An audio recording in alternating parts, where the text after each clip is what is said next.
दोस्तों नमस्कार। दोस्तों, इतिहास में यह बहुत ही कम सुना और पढ़ा गया है कि जब मेघनाथ माता सीता से मिलने अशोक वाटिका में गया था। तो दोस्तों, आप लोग इस वीडियो को अंत तक ज़रूर देखिए और आपको पता चलेगा कि मेघनाथ किस वजह से माता सीता से मिलने गया था। तो जानते हैं इसकी पूरी सच्चाई। अशोक वाटिका में माता सीता अकेले बैठे हुई थी। रावण का प्रस्ताव, उनकी जिद और उनके अत्याचारों से भरी कठिन परीक्षा में सीता का मन एक ही जगह स्थिर था। श्री राम पर अटूट विश्वास। तभी दूर से कदमों की आहट सुनाई दी। यह रावण नहीं था। वो दिन पहली बार रावण का पुत्र मेघनाथ अशोक वाटिका में प्रवेश कर रहा था। माता सीता ने कहा, कौन हो तुम और इस वाटिका में क्यों आए हो? यदि तुम भी रावण की तरह कोई निंदनीय प्रस्ताव लेकर आए हो तो जान लो, मैं जनक नंदिनी सीता हूँ। धर्म का मार्ग में नहीं छोड़ूंगी, चाहे प्राण ही क्यों ना चले जाएं। मेघनाथ ने कहा, माता, मैं किसी प्रस्ताव से नहीं आया हूँ, बल्कि एक चेतावनी लेकर आया हूँ, और यह सच्चाई जो शायद आप ही समझ सकती हैं। सीता चौंक उठी। मेघनाथ, जिसे देवता भी सम्मान के साथ इंद्रजीत कहते थे, वह अचानक उनके सामने किसी रहस्य भरे भाव के साथ खड़ा था। सीता ने कहा, चेतावनी किस बात की, और तुम मुझे माता कहकर संबोधित क्यों कर रहे हो? मेघनाथ ने कहा, क्योंकि आप माता हैं। मैं दैत्य कुल में जन्मा अवश्य हूँ, परंतु अधर्म की जड़ को पहचानता हूँ। मैं रावण का पुत्र हूँ, पर उनकी हर इच्छा से सहमत नहीं हूँ। सीता ने पहली बार उनकी आंखों में झांका। वहाँ ना छल था, ना अहंकार। कुछ था तो बस तूफान से पहले की शांति जैसा भाव। मेघनाथ ने कहा, माता, मैं जानता हूँ कि पिता ने जो किया वह अत्यंत अधर्म है। वह आपको बलपूर्वक यहाँ लाए हैं, परंतु आप यह भी जान लीजिए, उनका यह कर्म केवल वासना का नहीं, यह एक बहुत बड़ा भ्रम है, एक श्राप का खेल है, एक ऐसा रहस्य जिससे बाकी लंका भी अनजान है। सीता की आंखों में आश्चर्य उतर आया। सीता ने कहा, कौन सा श्राप, कौन सा भ्रम? स्पष्ट कहो मेघनाथ। क्या तुम यह संकेत दे रहे हो कि रावण केवल अपने अहंकार से नहीं, किसी और शक्ति से प्रेरित होकर यह पाप कर रहा है? मेघनाथ ने कहा, हाँ माता, रावण स्वयं भी एक अदृश्य बंधन में कैद है। उसे लगता है कि यदि वह आपको पत्नी बनाकर अपने राज्य सिंहासन पर बैठा दे तो एक प्राचीन भविष्यवाणी बदल जाएगी। वह मानता है कि आप उसकी मृत्यु का द्वार बंद कर सकती हैं। भविष्यवाणी कहती है रावण का वध एक मनुष्य करेगा, परंतु पिता विश्वास करते हैं कि यदि जनक नंदिनी उनके साथ होगी तो कोई मनुष्य उसे छू भी नहीं पाएगा। उनकी शक्ति आपको प्राप्त शक्तियों से जुड़ जाएंगी। यह सुन सीता के हृदय में एक कंपन दौड़ गई। सीता ने कहा, यह कैसी मूर्खतापूर्ण धारणा है। मैं किसी भी अधर्मी के पापों को ठग नहीं सकती। तुम यह सब मुझे बताने क्यों आए हो? मेघनाथ, तुम्हारे उद्देश्य क्या है? मेघनाथ ने गहरी सांस ली और बोला, माता, क्योंकि मैं चाहता हूँ कि आप राम के पास यह संदेश भेज दें, अपने समय पर आएं और जल्दबाजी ना करें। लंका में एक ऐसी शक्ति जाग रही है जो पिता से भी भयावह है, और यदि राम बिना तैयारी के आए तो विनाश सिर्फ लंका का ही नहीं होगा, अयोध्या, संपूर्ण आर्यवर्त और देवलोक तक कांप जाएंगे। सीता का चेहरा गंभीर हो गया। सीता ने कहा, यह कौन सी शक्ति है जो रावण से भी अधिक क्रूर है? मेघनाथ ने कहा, यह शक्ति है निंदा रहित क्रोध से संचालित राक्षसी ऊर्जा। यह शक्ति जिसे रावण ने अनजाने में जगा दिया है, वह शक्ति जो रावण को भी नष्ट कर देगी और राम को भी।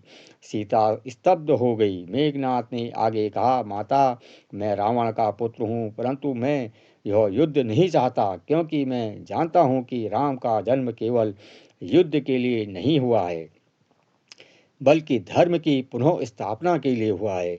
मुझे यह सत्य दिखाई दे रहा है। जहाँ मैं स्वयं भी इस धर्म युद्ध का हिस्सा बनूंगा और संभव है कि मेरे प्राण भी इस पथ पर जाएंगे। सीता की आंखें नम हो उठी। सीता ने कहा, जो तुमने मुझसे मिलने का निर्णय क्यों लिया? क्या यह तुम्हारा विद्रोह है या करुणा? मेघनाथ ने कहा, ना तो विद्रोह है ना ही करुणा। यह एक अनुरोध है माता, कृपया राम को संदेश भेजें। लंका पर तभी आक्रमण करें जब आपको लगे कि समय पूर्णतः परिपक्व हो चुका है, क्योंकि यदि समय से पहले युद्ध छेड़ा तो लंका में छिपी वह शक्ति जिसे पिता भी नियंत्रित नहीं कर सकते, दुनिया को अंधकार में धकेल देगी। यह सुन माता सीता बोली, मेघनाथ, तुम रावण के पुत्र हो और फिर भी मुझे चेतावनी दे रहे हो, कहीं यह छल तो नहीं? मेघनाथ ने कहा, माता, छल मेरा मार्ग नहीं। मैं रावण का पुत्र हूँ और अधर्म का साथी हूँ। मैं यहाँ आया हूँ क्योंकि मैं आपका सम्मान करता हूँ और क्योंकि मैं जानता हूँ कि राम और एक ही युद्ध के दो पक्ष हैं, परंतु उद्देश्य ही एक है, धर्म की रक्षा। मेघनाथ ने आगे कहा, माता, मैं आपको वह बात बताने आया हूँ जो लंका को भविष्य में अंधकार में धकेल सकती है, एक ऐसी चीज जो रावण ने स्वयं जगाई और जिसे नियंत्रण करना अब उसके पास बस में नहीं है। सीता की आंखें गंभीर हो गई। सीता ने कहा, तुम संकेतों में क्यों बोलते हो मेघनाथ? मैं जान जनक नंदिनी हूँ। सत्य मेरे लिए भय का कारण नहीं। सरल रूप में बताओ, लंका में कौन सी शक्ति जाग चुकी है? मेघनाथ ने गहरी सांस ली और बोला, वह शक्ति निंद्रा विहीन राक्षसी ऊर्जा है जिसका नाम कृत्या है। यह एक राक्षसी सत्ता है जो सिर्फ विनाश के लिए अस्तित्व में है। वह किसी शरीर की नहीं, क्रोध की उपज है। पिता ने उसे जगाने का प्रयास किया क्योंकि उन्होंने सोचा कि वह लंका की अजय रक्षा करेंगी, परंतु वह अब किसी के नियंत्रण में नहीं। सीता का चेहरा विस्मय हो उठा। सीता ने कहा, कृत्या, वह तो एक शक्ति है जो नष्ट करने के लिए जन्म लेती है, न कि रक्षा करने के लिए। रावण इतना अंधा कैसे हो सकता है? मेघनाथ हल्का सा हंसा और बोला, माता, रावण अंधा नहीं बल्कि भ्रमित है। उसे विश्वास है कि कृत्या की जागृति से ही वे आगे आने वाले युद्ध को शुरू होने से पहले ही जीत लेंगे। वह उन्हें नहीं पता कि कृत्या की का जागना ही लंका का पतन है। सीता मौन हो गई। मेघनाथ ने कहा, माता, लंका में एक बहुत पुरानी भविष्यवाणी है जो त्रेता से भी पहले लिखी गई है। उसे तमाम शिला पर उकेरा गया है। उसमें लिखा गया है, अधर्म के रथ पर अहंकार का सारथी बैठेगा, तब लंका का पतन किसी देवता से नहीं, एक साधारण मानव से होगा। पिता इस भविष्यवाणी से भयभीत हैं। उन्हें लगता है कि वह साधारण मानव के स्वामी राम है और इस डर से उन्होंने एक ऐसा कदम उठा लिया है जिससे भविष्यवाणी नहीं बदलेगी बल्कि उनका मार्ग और तेज हो जाएगा। सीता ने कहा, रावण समझता क्या है?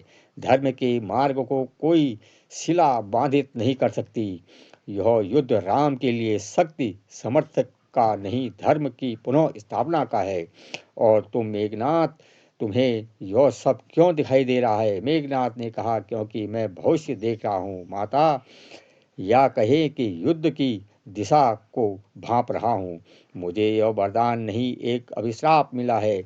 मुझे दिखाया है कि आने वाले दिनों में स्वयं भी धर्म युद्ध में उतरूंगा और संभवतः इस जीवन को यहीं समाप्त कर दूंगा। सीता की आंखों में करुणा आ गई। सीता ने कहा, मेघनाथ, तुम राक्षस नहीं हो, तुम्हारे भीतर सत्य है, विवेक है।